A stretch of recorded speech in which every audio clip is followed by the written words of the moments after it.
Good morning, everyone. Uh, Thanks for joining on Saturday morning. So, is my screen visible?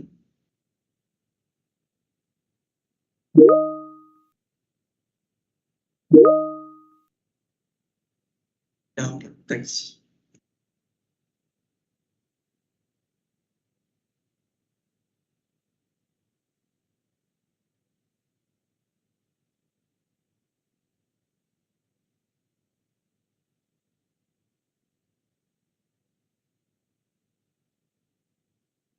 Okay, so thank you everyone for joining on the Saturday morning. So, today's topic for this webinar is Once Upon a Portfolio Lessons to Learn from Behavioral Finance Part 3. So, last part 2 webinar, we majorly discussed on the behavior gap which causes the emotional mistakes for the investors. So in this webinar, we'll be discussing about the investors' emotional mistakes, the bias they have in a in-depth manner. So now let's quickly get on to the webinar.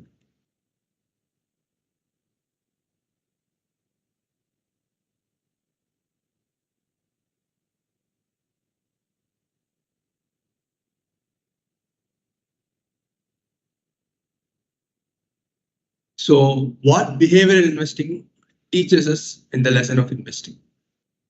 So I'll just give you an example. So let's say you have a solid plan, like you've done a very thorough research and accordingly, based on the stock's valuation, you know what is the fair price to buy a stock. But let's say, for example, now like that stock has become a very hot stock and it's trending all over social media, and most of the influencers are highly giving positive review on that stock, and it has started pumping. And now, like since it's at a very higher price compared to your your targeted price zone, now you might even think of you might even like you want to FOMO into that stock. You don't want to miss out on an opportunity, so you rather buy at a higher price. But like when overall market corrects, the stock might even come to your original targeted price. So the main thing is, like in behavioral investing, like you need to control your emotions. So that is why you need to have a solid framework, and you also need to manage your emotions.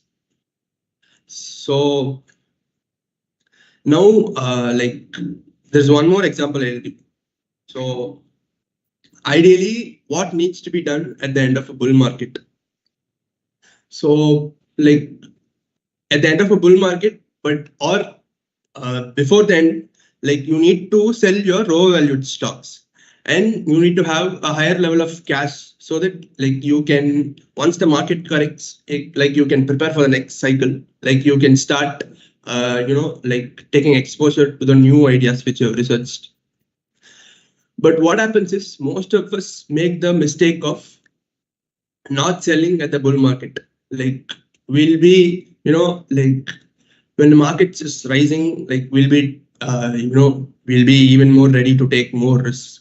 Like most of us will be greedy, like thinking that the stock price will go up and up and up. So this is one case, and most of us don't sell, and most of us would actually rebalance the portfolio when markets are in a correction phase, like how most of us are rebalancing at the moment after the corrections have happened. So preparation has to be done, like when there is a higher level of greediness in the market. So that's when you need to be actually fearful. That's when higher risks are there in the market. So why I'm saying this is because, like, let's take. I'll just connect this last slide scenario with one of the bias. So these are all the like major emotional mistakes or bias we have actually. One is recency bias. So like let's take the example of last slide. Like most of us actually, why we didn't sell, right? Because for the last 3-4 years, the markets didn't even correct even below 10%. The highest drawdown was 8%, which happened in June 4th, 2024 on election day. So like there is a recency bias in the sense like we think markets will keep on going up and up and up. So we have positioned our mindset thinking that it will go up and up and up. But that's not how market works. Market structures are different. So even I was discussing with a client of mine. So he actually got out at the top of September, and market started correcting at the end of September. But still, what happened was like he re-entered in November actually. So thinking that it was just a one blip and it will go up. So now he's sitting at a loss actually. So you can't think that it will always be a one-time blip. So the overall narrative of the market was like the markets were being overvalued for the last almost 1.5 years. So that was the time to majorly rebalance your portfolio. And another bias, which is anchoring bias. What is anchoring bias? Now let's take an example of markets have corrected, and some people would have already exhausted all of your cash, thinking that now the stocks have almost corrected 20-30%, and now it's at a 52-week low. Now let's buy. Now let's go on. So this is also one of the mistakes, because most of the small cap stocks and all, they rallied around easily. Most of the stocks gave around 5x, 10x returns, and even after the 20-30% correction, they're still trading at a 60-70 PE. So just because you have a there's a general myth that stocks trading at a 52-week low is actually low. It's not like that. You need to stick on to valuations. So this is one such thing. Habitual buying.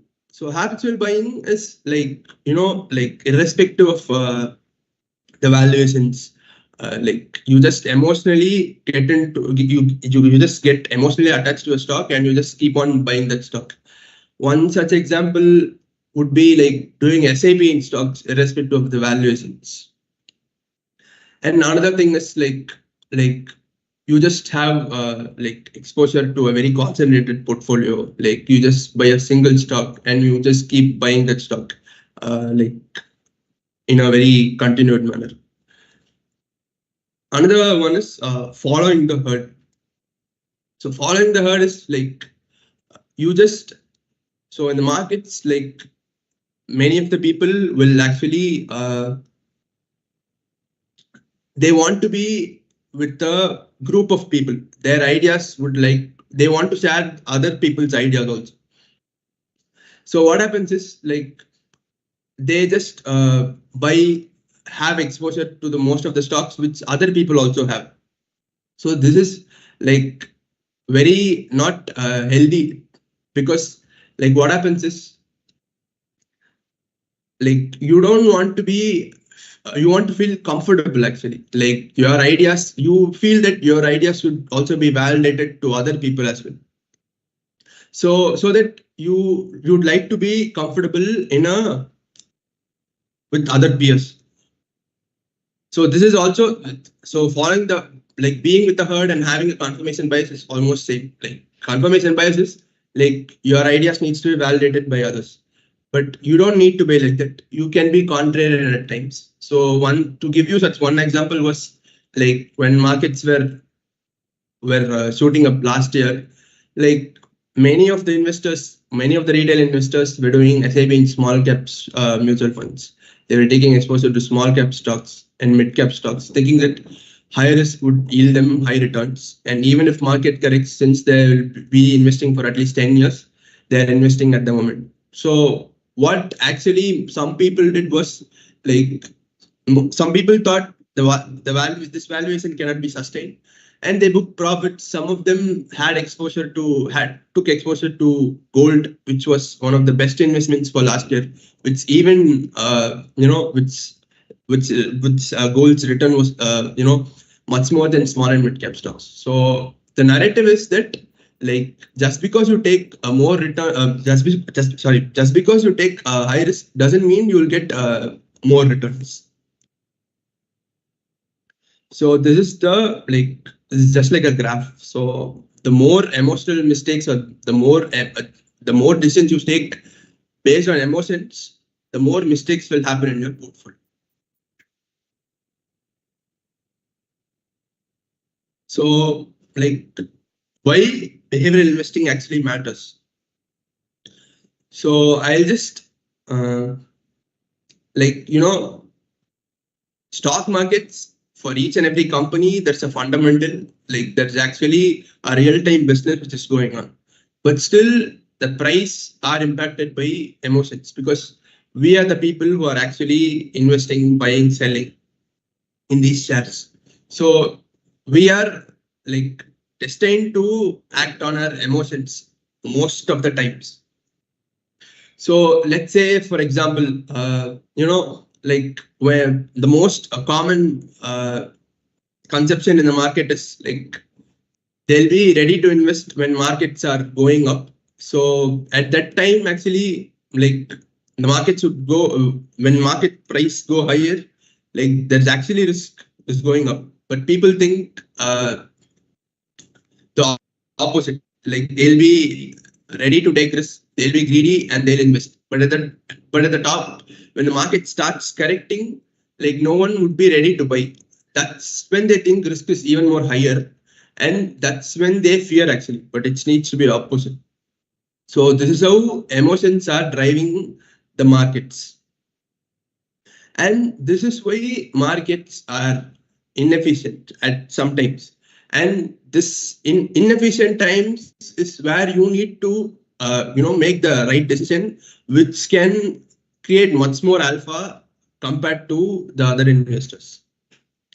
Because like I was saying, when when stocks are trading at a reasonable valuation, be it in a bad market, due to these emotions, no one would be ready to buy and they would be selling. So it will even get cheaper, where most of the people won't buy. But whereas in a rising market, an intelligent investor feels that the price is overvalued, he would sell.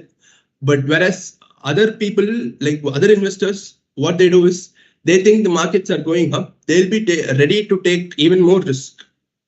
And they'll get greedy at that time.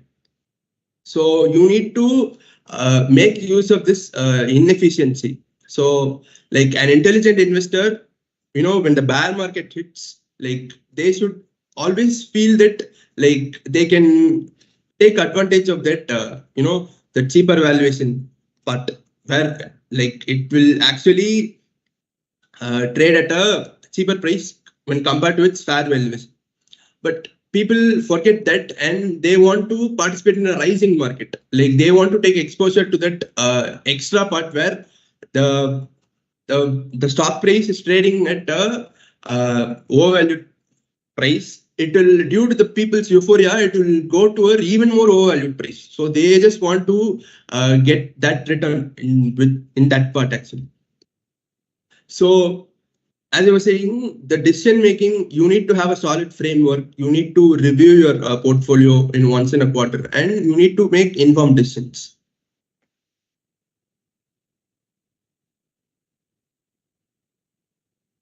So this is the same actually. So how emotions impact on decision making? As I was saying, it's both fear and greed, and people are actually seeing fear at the opposite side of the market, and they're greedy when they actually need to be fearful. So loss aversion, you can actually control loss when you actually follow, when there is high fear in the market and when there is high greediness in the market.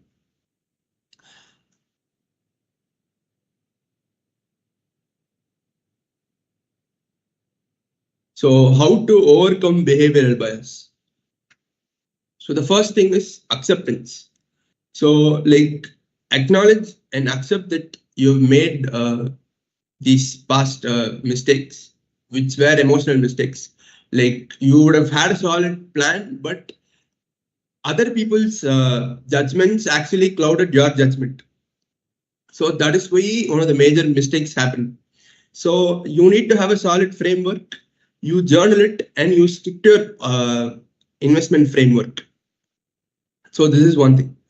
And another one is like you can diversify your portfolio so that like even if you like make some like emotional mistakes, like with diversification, it might actually uh, decrease your drawdowns. Diversification in the sense of asset class, like you can have some exposure to debt, to gold and everything.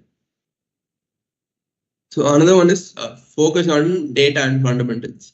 Like rather than seeing other people's ideas, other mutual funds, stocks portfolio, like other people's other influencers, what stocks they're pumping. Like you need to actually have a research on which investment plan you need to invest, and you need to act accordingly. And never be in a like never try to like make your plan so that like it aligns with other investors as well, because like always buying and selling will be uncomfortable. Like it's even in your past experience, even for me, like if you feel very comfortable when you're buying, actually it won't be a good investment. Like actually, so both buying and selling will be hard and it will be uncomfortable. So this one is like market is actually a pendulum. So like these are the things I was saying earlier in the slide. So it's just a like a visual representation.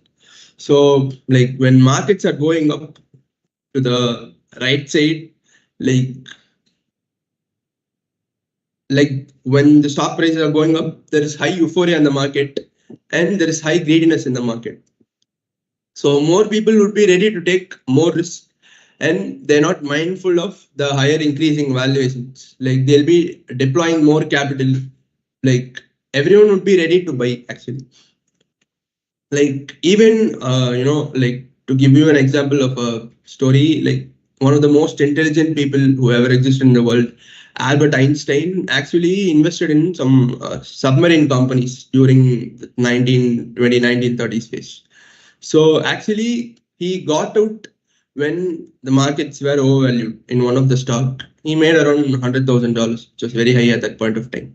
But what happened was this bull run was going on right. The market was going at a right. The pendulum is oscillating towards right, is going up.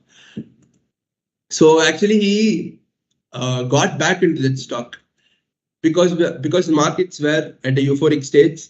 People were very enthusiastic. But what happened was when stocks went to the pendulum started going to the left, he actually was at a loss. Like he told that he couldn't judge the madness of the people, which was the mistake he did and which caused him loss. So like even higher IQ people have made bad investment decisions, and one of the major reasons for their mistake was this: they they had some bias towards perception of what other investors thought, rather than sticking onto their frameworks. So solid framework, is one of the most essential thing, and following your plan will always be a better plan than following other people's plans. So now, like when when the pendulum goes to the left hand side, that is like a bear market phase.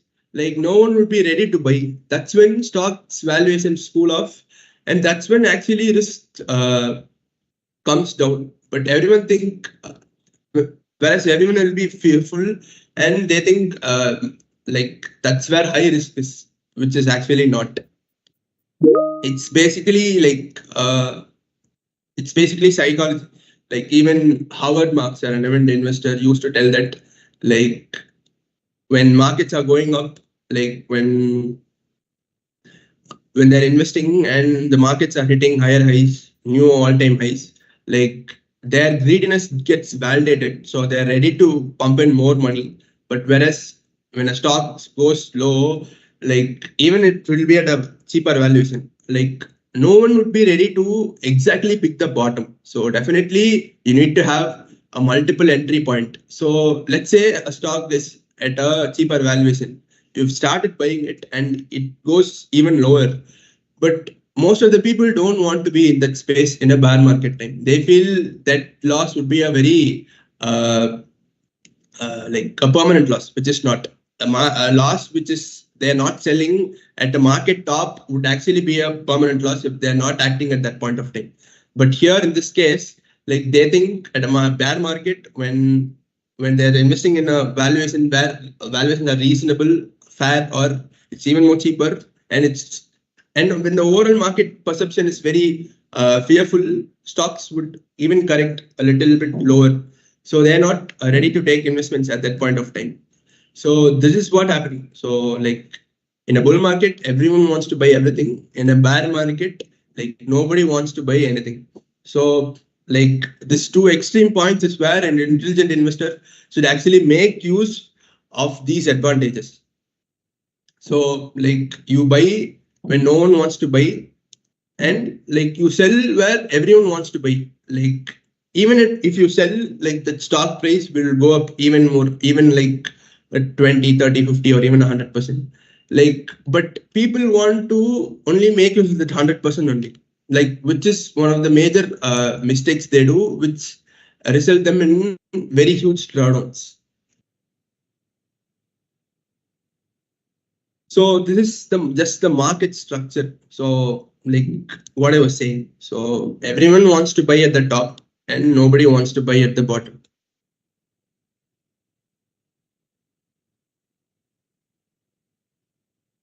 So this is one thing on why you need to be very like long-term oriented in your investment. So this is just a data on Nifty's like past 30 years CAGR. So like if you see, if you started investing in 1991, like your CAGR would actually be 1%. Whereas like till year three, it was actually in a very minus percentage. But as the year keeps on increasing, like actually you're starting to see positive returns. So in 2025, it's almost about minus 1%. So this is why you need to have a very like a long-term oriented investment plan. So I'll just tell you what we are doing in Milestones to Wealth and how we help investors take the right decisions and how we help them to avoid all these emotional mistakes. So, like one of the thing is like we actually are like so the basic objective of this Milestones to Wealth MTW is to create 1 lakh investors over a 1 crore portfolio. So this 1 crore amount is a huge amount, and we actually initially like divide this 1 crore goal into a smaller milestones of 2 lakhs, 5 lakhs, 10 lakhs, 25 lakhs, 50 lakhs, and 1 crore. And like as inflation goes up, even this 1 crore won't be sufficient. Like 1 crore would be a must for all of the investors. So even after 1 crore, like we are planning to set even more huge milestones. So like the first part is like you actually need to have a very a savings mindset, so that like by saving, like you're actually which savings is a good habit, and through savings you're actually in the initial till you reach about 5 to 10 lakhs, you actually would be saving, and you're just creating that corpus. Once you create that corpus, like this corpus would also be good have yielded returns, and after a few years your investment return would be more than what you are doing as an investment in a single year. So this is the idea, and this is the power of compounding. So initially in M2W, like we actually start, you actually need to have a savings mindset. You need to have a very holistic approach towards investment. So like I'll give you an example on how we avoided emotional mistakes for our M2W clients. So like as usual, so like our portfolio, like majorly 50-60% would be on large caps, and around 30-40% would be on sectoral funds. And we always followed a multi-asset investing, but multi-asset investment was a must after mid 2023 and definitely in 2024, because that's when it was very sure that markets were very overvalued, and we definitely felt that this valuations wouldn't be sustainable. So we actually, in from mid 2023 itself, we actually started asking the clients for money in gold.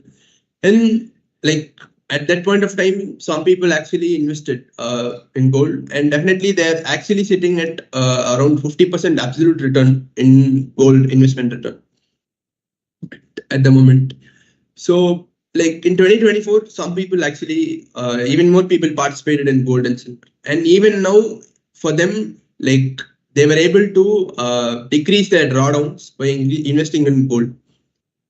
Some people even like who are actually part of Milestones Wealth, like they were reluctant to invest in gold, thinking that they already have a exposure to physical gold through their like physical gold investments, be it SGBs or gold ETFs. They have on their own. They do on their own. But what is the main reason of MTW is like you just don't come to us just for equity returns. Like we actually, the more the only thing you need to care about is how fast you're achieving your milestone.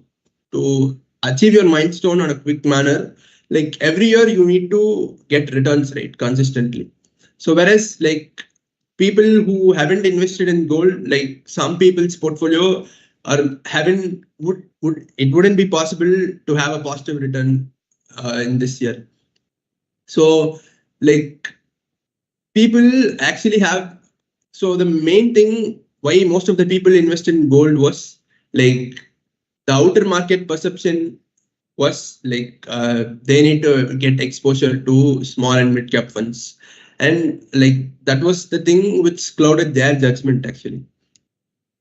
So the thing is like now like markets are coming at a cheaper valuation. Like if this trend goes on, like like many people would actually like a person who has a solid framework and an intelligent investor would actually start taking exposure to small cap at that point of time.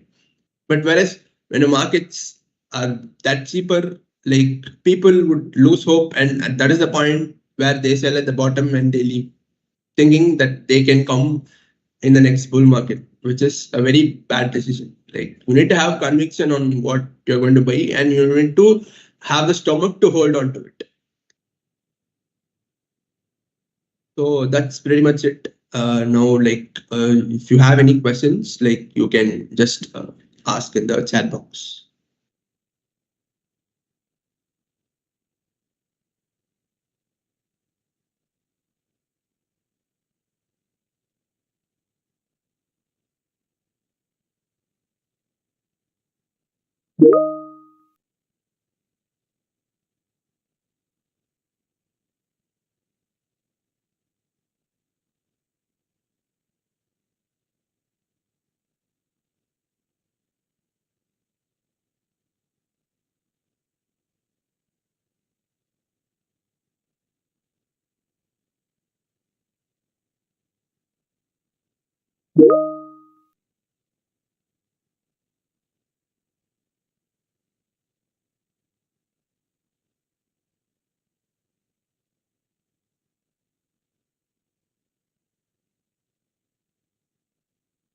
Considering valuations in banking sector, I started building position in industrial bank, but the recent fall related to bank accounting issues troubling me. How to handle such situation? So yes, sir. So like, what's happening on industrial bank? Like they've lost around 1.5 to 2,000 crores in derivatives side. And like the thing is, it was actually already in a overvalued position. So even like Sham sir actually even tweeted like 2 weeks back before the inclusion of the industrial banking index, saying that the Nifty is already overweight on banking valuations, and like it's very wrong to add a even more overvalued stock as the industrial bank. And just after 2 weeks, it actually got blew up. So as a beginner, what you can do is like, yes, banking valuations have been cheaper for over almost for the last 1 2 years. So like you can actually take, as a beginner, you can take the route of mutual fund route. Whereas because like let's say the Industrial Bank valuations, I mean the weightage in index, let's say it was around 1%. Most of the banking mutual funds, as a thematic banking mutual fund, almost just had about 0.25%, because they already knew that that stock price was at an overvalued price, and they didn't want to take a huge percentage as weightage in that stock. So which actually handled, like, the drawdown was much more lower in their NAV compared to the bank Nifty's fall. So this is one thing. So like you can actually take the mutual fund route as a beginner. Milestones are counted in terms of money invested or portfolio value or profits. Yes, sir. Definitely, milestones are like counted in terms of overall value only. That is being the profits included. But the thing is, like, I just stole that because, like, initially you need to view it as a savings mindset, so that you actually save more, so that you create a base corpus. So that's why I told it like that. Is gold and silver still look attractive for fresh investment? So for fresh investment, we would say no, because like we feel like gold at the moment, like it has always been an inflationary hedge. It will continue to be an inflationary hedge.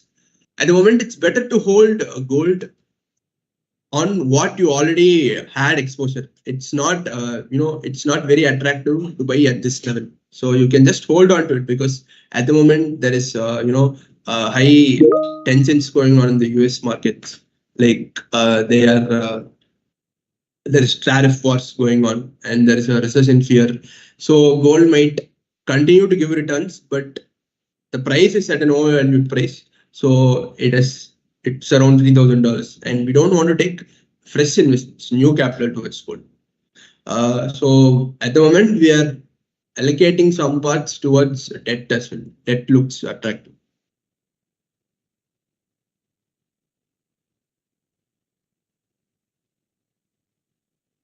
Yes, sir. It's advisable to tax harvest, so you can, so that you take care of the LTC benefit.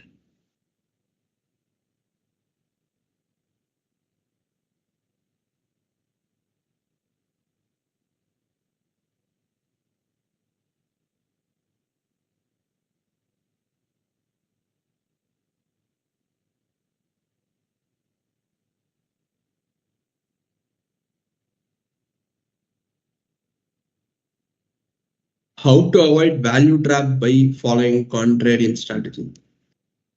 So, like, so being contrarian is being at an uncomfortable position, which will test your patience. So, like, the biggest trap would be actually time, where you need to be patient and you need to hold on to your contrarian bit, because like, even in our experience, like, where there have been instances where we have taken contrarian bets where it hasn't played out for the in 1 or 2 years, and where we actually held on to it for a very longer period, even though it give nil returns for the 2 years. So one instance was the gold mining fund. So like for almost so we pitched a gold mining fund for our clients, even in M2W clients. So like that's funds here there was almost nil returns in the last 4 years. But what we felt was since gold prices are increasing and like at that point of time inflation in US was also cooling down, we felt that their profit margin as well as their mining cost will actually come down, which would increase the profit for those gold mining companies, and we invested. And for this year, like that logic has played out and it has given good returns.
If you have any questions, you can drop your questions in the chat box, or you can even contact to our central number, or you can register through our YouTube M2W links. So if you want further guidance, or if you want to know more about this M2W program.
So I shared you the direct link for the next webinar as well. And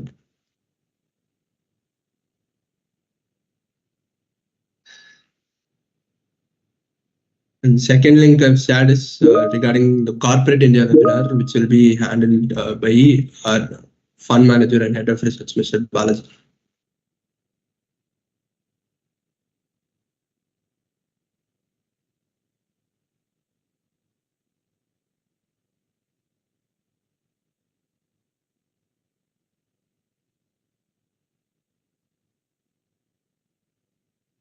Gold savings scheme is advisable now with this gold inflation.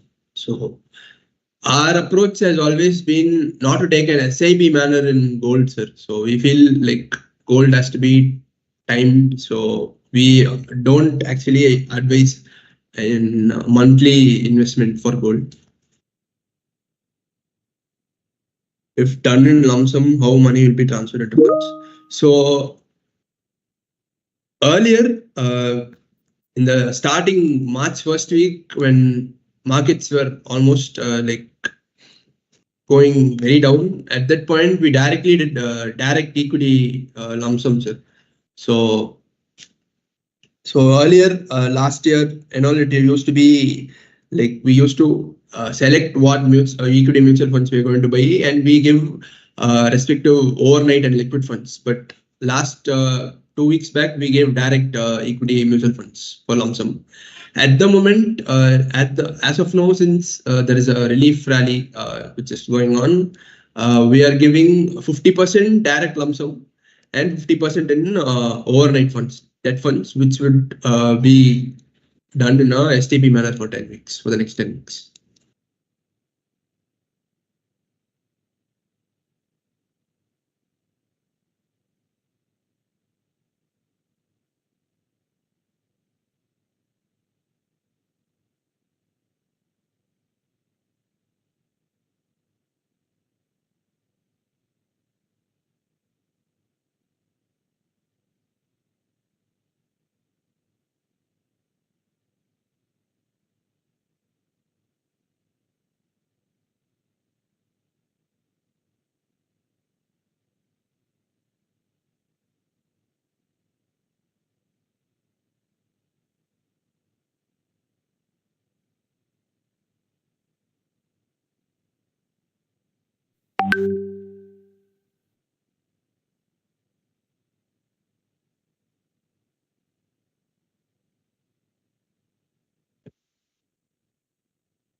We'll just give 2 minutes. So if there is any other further questions, you can comment in the chat box, or we can close.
Yeah, okay. Thank you everybody for joining on the Saturday morning. So I have given the other two webinar links, which is happening post this webinar on 11 a.m. and 12 a.m. as well. 12 p.m. Sorry. So, like, if you have time, you can actually log in and you can watch those webinars as well. Yeah. Thank you, everyone. Bye.